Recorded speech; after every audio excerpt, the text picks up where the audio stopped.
what you do when you've got underage children and they created a will and both parents were killed in a car crash. Well, you would have trust provisions, discretionary trust. You would have that you would need to appoint guardians in your will, right, to look after them. Is that the same as the trust? Usually, invariably, Yeah. they are. Not necessarily, but usually they could be the same people. So it could be that the executors that you've appointed are also the people you'd like as guardians. But it could be you have executors who, they don't have to be the same, and they don't have to be the same trustees, but basically I would always make sure that the trustees and the guardians aren't the same, because there is a temptation, naturally.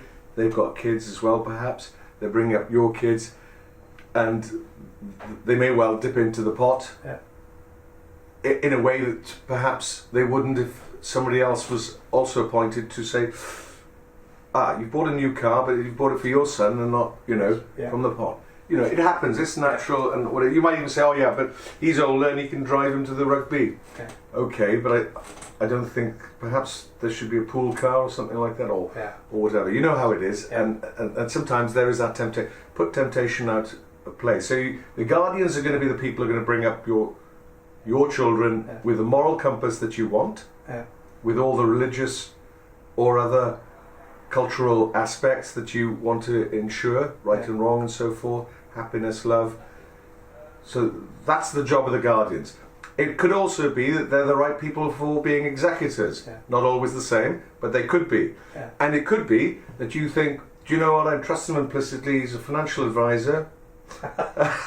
yeah, I'll put them all as trustees. yeah, So the same two people could be all three heads, yeah, or you think, well, I'll tell you what, our financial advisor doesn't know them very well, I'll have him or the solicitor, yeah, or whomever it is, just another independent pair of eyes, just to say yes or no, so that the trust is being used, because it can be used for, suddenly, let's say you've got two children, and it would be a legitimate purpose to buy a bigger house, because suddenly you need a 5 or 6 bedroom house when before you had a 3 bedroom house. yeah, Because you've got now these. So that would be a legitimate expense, yeah, to obviously upsize. yeah, Then you'd have to say, well, is that going to be a trust asset now? yeah, Has the trust owned that property totally for the beneficiary, for